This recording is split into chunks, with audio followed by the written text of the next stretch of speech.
Diwali finish हो गई है।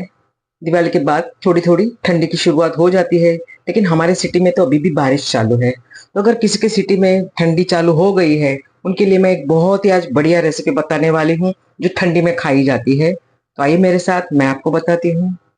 आज मैं जिंजर और गोंद में से बनने वाली एक रेसिपी बताने वाली हूँ। ये फ्रेश वाला जिंजर है, लेकिन हमें ड्राई जिंजर चाहिए। अब मैं आपको बताती हूँ, ये जिंजर को मैं फ्रिज में स्टोर करके सौंठ कैसे बनाती हूँ। ये वही जिंजर है जिसे मैं पतला पतला काट के फ्रिज में रख देती हूँ। जब जब मैं चाय बनाती हूँ, हाथ में थोड़ा बहुत बच जाता है, वो मैं फ्रिज में रख देती हूँ। थोड़े दिनों के बाद ये सूख जाता है और ड्राई सौंठ बन जाती है। तो सबसे पहले हम इसे पाउडर बना देंगे मिक्सी में। हमारे पास सौंठ नहीं है तो हम अदरक से भी बना सकते हैं, लेकिन अदरक को थोड़ा घी के साथ भुनना पड़ेगा, जिससे इसका जो भी मॉइस्चर है वो जल जाएगा। सौंठ को पहले मिक्सी में पाउडर कर लेती हूँ। अब आप देखिए, सौंठ का पाउडर हमने मिक्सी में बना दिया है। अब इसके जो ये रेशे है, इसे हम फेंकने वाले नहीं है। इसका इस्तेमाल हम चाय के अंदर करेंगे, और इसे भी हमें छानना नहीं है, हमें ऐसा ही डालेंगे। इसमें से मैं रेशे को दूर कर रही हूँ।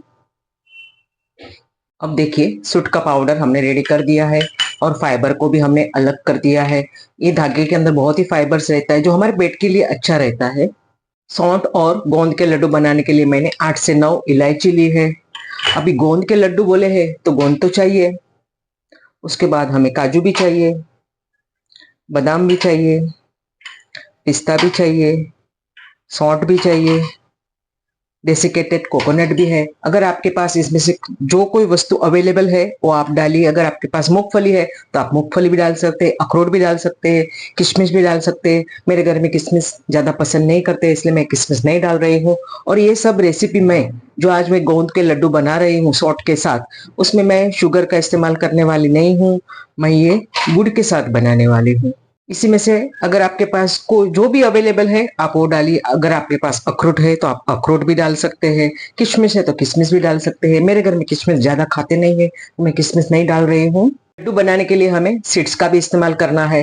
ये ब्लैक वाले तिल है, ये व्हाइट वाले तिल है। ये जो सब रेडीमेड पैकेट आता है ना, जो सीड्स रहते हैं छोटे छोटे, इसमें सब मेलन सीड है, तिल है, अलसी है, चिया सीड है, वो सब मिक्स रहता है। तो वो थोड़ा बच गया था, वो भी मैं इसमें इस्तेमाल करूंगी। व्हाइट तिल, ब्लैक तिल और ये सब सीड्स सबसे पहले हम इसे भून लेंगे। एक पैन के अंदर में ये सब सीड्स ड्राई रोस्ट करना है हमें इसे।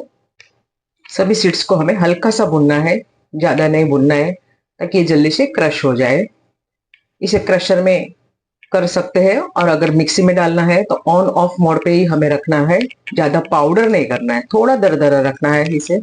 अब देखिए, इसमें से तिल के तड़कने की आवाज आ रही है, इसका मतलब अब ये भून गए हैं। मैं इसे प्लेट के अंदर निकाल लूंगी। सीड्स को मैंने एक प्लेट के अंदर ठंडा करने के लिए निकाल दिया है। अब पैन के अंदर हम काजू, बादाम और पिस्ता, इसे भी हम ड्राई रोस्ट करेंगे। नट्स का कलर चेंज नहीं होना चाहिए, इसे जलाना नहीं है। रोस्ट करने से क्या होता है, ये जल्दी से क्रश हो जाते हैं। अब इसे भी मैं ठंडा करने के लिए रखूंगी। अब कोकोनट को भी हम ड्राई रोस्ट करेंगे। कोकोनट जल्दी से जल जाता है, बहुत केयरफुली करना है। ये कोकोनट का हल्का सा कलर चेंज हुआ है, बस हमें ज्यादा नहीं करना है, नहीं तो ये जल जाएगा। अब मैं इसे भी ठंडा करने के लिए रखूं। सभी इंग्रेडिएंट्स भुनने का कारण एक ये भी है, इसमें जो भी मॉइस्चर रहता है वो जल जाता है, और हमारे जो बनाए हुए लड्डू है ज्यादा दिन तक टिक सकते हैं। 1 स्पून भर के हमने घी लिया है, इसमें हम अब गोंद को फ्राई करने वाले हैं। हमने जो गोंद लिया है, एक साथ सभी नहीं डालना है, हमें थोड़े थोड़े गोंद के पीसेस इसमें डालने हैं, नहीं तो एक दूसरे के साथ चिपक जाते हैं और निकलने में टाइम लगता है हमें। जब तक फूलेगा नहीं, उसे हमें घी में से बाहर नहीं निकालना है, थोड़ा थोड़ा करके ही हम डालेंगे। हम गोंद को घी में से बाहर निकाल लेंगे। सभी नट्स और सीड्स को मैंने ड्राई रोस्ट कर लिया है, उसके साथ कोकोनट को भी हमने ड्राई रोस्ट किया है, और गोंद को हमने हल्का सा फ्राई किया है। हम क्रशर के अंदर या तो हम मिक्सी के अंदर भी डाल सकते हैं। तो मिक्सी के अंदर हम अगर हम डालते हैं तो इसे ऑन ऑफ मोड पे पीसना है हमें, उसे पाउडर नहीं करना है, दरदरा पीसना है। ये सभी जो सीड्स थे उसे मैंने मिक्सी में दरदरा पीस लिया है, ज्यादा पाउडर नहीं करना है। इसे हम कोकोनट के साथ मिक्स कर देंगे। इसके अंदर हमने जो सौंठ घर में बनाई है वो भी मैं डाल रही हूँ, उसका पाउडर।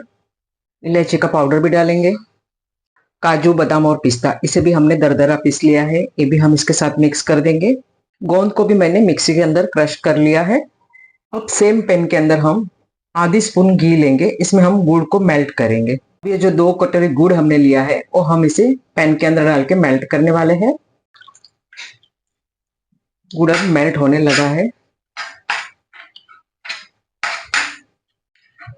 गुड़ मेल्ट हो गया है। गैस को मैंने बंद कर दिया है क्योंकि पैन इतना गर्म है ना, अगर हम ज्यादा देर गैस चालू रखेंगे तो हमारा ये जो गुड़ का चाशनी बनाया है वो एकदम कड़क हो जाएगी। हमें लड्डू सॉफ्ट बनाने हैं, चिक्की के जैसे कड़क नहीं बनाने हैं। तो गैस को मैंने बंद कर दिया है। अब जो सभी हमने मिक्सी में जो क्रश किया हुआ नट्स और सीड्स इसके अंदर हम डालेंगे। ड्राई इंग्रेडिएंट्स मैं इसके अंदर ऐड कर रही हूँ। अब हम इसे गुड़ के साथ मिक्स करेंगे। सभी इंग्रेडिएंट्स को हमने मिक्स कर दिया है। अब इसे ठंडा होने के बाद मैं इसके छोटे छोटे लड्डू बनाऊंगी। अब ये हल्का सा ठंडा हो गया है। अगर लड्डू बांधने में हमें तकलीफ हो रही है, हमारे लड्डू टूट जाते हैं, तो हम इसमें थोड़ा सा घी और डाल सकते हैं। देखिए ऐसे हम छोटे छोटे लड्डू बनाएंगे। सभी लड्डू हमारे रेडी हो गए हैं। थोड़े थोड़े काले दिख रहे हैं क्योंकि हमने इसमें चिया सीड भी डाला है और ब्लैक वाले तिल भी डाले हैं। थोड़े घंटे के बाद, 5-6 घंटे के बाद इसका कलर और भी चेंज लगेगा क्योंकि इसमें हमने जो कोकोनट डाला है वो उभर के जब ड्राई हो जाता है तो उभर के इसका कलर व्हाइट दिखेगा। दिवाली अभी अभी फिनिश हुई है, तो किसी के घर में ऐसे बॉक्स भी आते हैं, ड्राई फ्रूट्स भी आते हैं, इसमें लड्डू, मिठाई, बर्फी बहुत कुछ आता है। उसमें अब मैं लड्डू सेट करने वाली हूँ। ये देखिए मिठाई के खाली बॉक्स को मैंने संभाल के रखा था, कभी ना कभी हमें काम लगता ही है। सभी लड्डू मैंने इसके अंदर पैक कर दिए हैं। अगर हम किसी के घर जाते हैं, ऐसे बॉक्स के अंदर हम डाल के लेके जाएंगे, सामने वालों को पता भी नहीं चलेगा कि हमने घर में बनाया है। अब मैं इसे बॉक्स के अंदर पैक कर रही हूँ। हमारा देसी फ्लेवर वाला लड्डू इस बॉक्स के अंदर मैंने पैक कर दिया है। कैसा लगा आपको मेरा आज का प्रयास? और बचे हुए लड्डू को मैंने एक स्टील के डब्बे के अंदर भर के रखा है। मैंने इसकी साइज छोटी बनाई है क्योंकि नट्स ये बहुत सब हेवी हो जाता है ना। छोटा रहेगा तो पूरा पूरा हम खा सकते हैं, नहीं तो कोई कोई लोगों को आदत होती है इसमें आधा करो आधा ही दियो, तो बिखरता है, टूटता है। उससे अच्छा हम छोटे छोटे ही बनाएंगे। कैसा लगा आपको आज का मेरा देसी जुगाड़, देसी डिश है। इसमें हमने घी का बहुत ही कम इस्तेमाल किया है और शुगर भी इस्तेमाल नहीं किया है। हमने इसे गुड़ में बनाया है।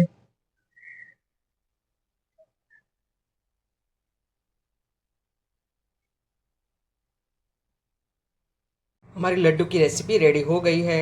आपको आज का मेरा प्रयास कैसा लगा? अगर अच्छा लगा है तो प्लीज़ लाइक कीजिए, शेयर कीजिए, सब्सक्राइब कीजिए, बेल आइकन दबाना ना भूलिए। फिर मिलूंगी और एक नई वीडियो के साथ।